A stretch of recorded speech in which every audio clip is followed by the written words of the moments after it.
I'm Lesa Bradshaw. I'm a disability inclusion specialist. I'm a business person passionate about disability confident recruitment, and I'm a person with lived experience of disability, being a wheelchair user myself. And I wanted to sort of combine some of these insights to give you a brief snapshot of some of the common disabling barriers that occur when we interview people with disabilities. Okay, the first part is that very often we tend to assume somebody's abilities based on our understanding or lack of understanding of their disability. And I call this the diagnosis prognosis assumption barrier. And this is where we use a medical mindset or a medical model of disability. So let's say you have an applicant that comes for an interview and they've got cerebral palsy, and that cerebral palsy affects their ability to communicate. So their speech might be slightly slurred.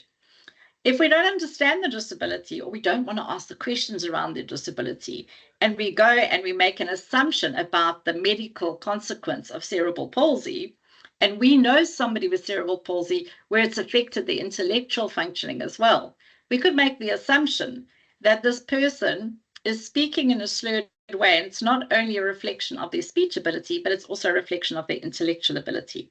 So very often, if we look at assumptions about somebody's ability based on our understanding or a medical diagnosis, prognosis of the type of disability, we land up making assumptions about the person's ability that are inaccurate or incorrect. Okay, so a simple thing would be somebody may come in and they may have cerebral palsy and they might have slurred speech. Assume that that individual is there to share knowledge about their abilities and give them a fair opportunity to showcase their talent, respecting the fact that the way that they communicate might take a bit longer. You might need to give a bit more time for the interview. You might ask them how best is more comfortable for you to communicate and give us scenarios and examples in this interview. The next type of disabling barrier I like to call the elephant in the room fear. And that is when you don't know how this person is going to do the job based on what you perceive their disability to be. But you don't want to offend them and you don't want to ask the question about the disability in case it discriminates or makes them feel uncomfortable. So let's just say you've got an applicant that's come in for an interview and she's got no arms. And the job is requiring this person to be able to type on Microsoft Word and Excel and work on the computer. And you don't ask, how are you going to type? You've got no arms. And so you politely work through the interview and then you end off and go, shame, I would love to hire her, but she's got no arms. She's not going to be able to type. So because you fear asking, you lack the knowledge that you need to make a good recruitment decision. And so the way to ask something like that is the job requires you to work with Microsoft Excel and a computer. I see that you have no arms. What enabling technology or what support can we provide that enables you to do that? And the answer might be, well, I use a foot mouse and a foot keyboard. I use a Bluetooth headset. It allows me to do A, B, and C. Well, now you know. So now your next question can be, okay, so tell me about a complicated document you've created in Microsoft Word, because that's the competence you're wanting to measure. What about the next type of disabling barrier, which is that awkward that we feel? What is the right terminology? What is the right etiquette? How do I engage with this person? I feel very uncomfortable. An example might be somebody who stutters. So let's say that you've got somebody who stutters and they are stuttering really badly and you don't know what the right etiquette is. Do I respond and finish the sentence for them? Or do I wait for them to finish and this is anxiety inducing and oh gosh, I feel very uncomfortable. And if they stutter and communicate this badly, I mean, they're never going to be able to speak to a client effectively, and they need to speak to a client, so they're not suitable for the job. Again, if we don't understand that very often people who stutter, they stutter worse when they're really nervous and really anxious. And how nervous and anxious are we in an interview? So perhaps just relaxing that applicant, saying, we've got plenty of time, we've added a bit of extra time for you. Let us know if you need to, if you prefer to write some of the answers, but really we've got some time, so relax. So you're going to relax that candidate. You're going to let that candidate have some more time to finish their answers. And then you're going to ask the question. So the job requires you to communicate with clients. Given that you have a stutter, how do you manage that in the work environment? Can you see that you're specifically asking about a disability in the context of the inherent requirements of the job?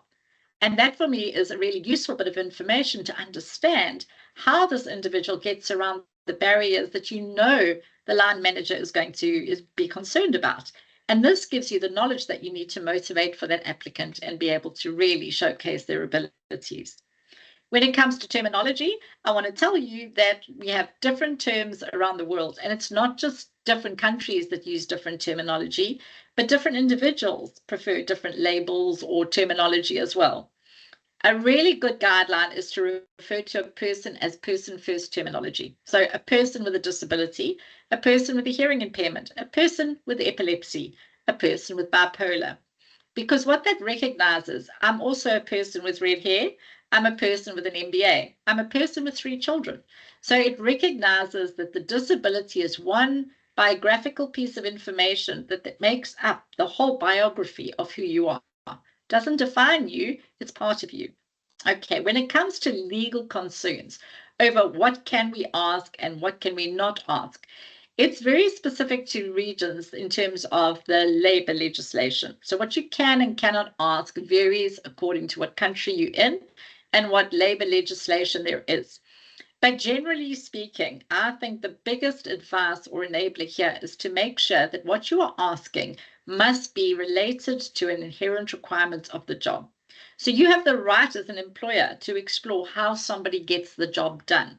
So as long as you ask things like, can you explain how we would need to support you in a role which is a it's a high conflict environment, and you've disclosed that you've got an anxiety-related disability. How do you manage that? What can we do to support you in ensuring that that gets done well?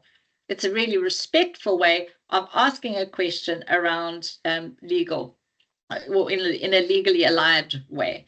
So again, we need the information that we need to make a good judgment, but we need to do it in a respectful and relevant way that really ties closely in with the competence that we're measuring. The last type of typical disabling barrier in an interview is the sympathy, empathy, we're not ready factor. Now, what do I mean by that? We have very much entrenched in our cultures that this idea that people with disabilities are vulnerable, that need social protection, that need to be looked after, and to have decisions made on behalf of them regarding what's best for them. And that's very common in many, many cultures around the world. And that for me is where we go wrong, because I will tell you there are definitely people with disabilities that do need social welfare and are vulnerable and do need protecting. But there's also people in this world without disabilities that are vulnerable, that need social welfare and need protecting. There are people in this world with disabilities that don't want to be protected. They want to be enabled. They want equal, not special. And so our role in business is to explore, how do we see the world from their perspective in this job so that we know how to adjust and enable and remove the barriers?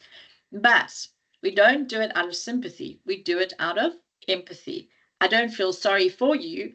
I share the disabling barriers and the knowledge, and I'll support you in removing those disabling barriers. So it's really important that we keep that discrediting tone of sympathy out of the interviews. Hello, Shame, are you okay? Can I help you? Oh, that's so brave of you. You're such an inspiration. These are the things we want to stay away from, because in an interview, you want to be respected as a professional. You want to be engaged with on a professional level. And so empathy is, thank you so much for making the time to get here. If there are any assistive adjustments or enablers that we can introduce in this interviewing process that could help you, please let us know. Otherwise, shall we get going? So what you're doing is you're saying, I recognize there might be some barriers. I want to be able to support you and respond to removing those barriers. And that allows us to have a really great professional engagement. The we're not ready factor, often this comes out of good intention. We'll have somebody come for an interview and we see that they might have epilepsy.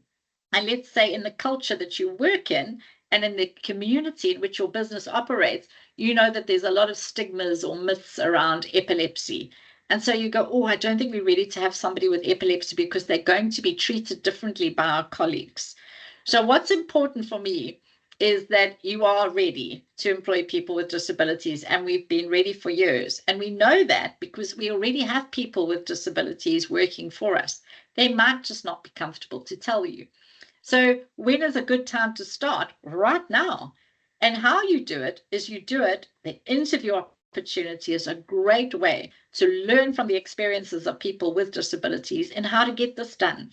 So you're applying for this role and in this environment. This is the type of tasks you're going to be doing. These are your abilities, which are great.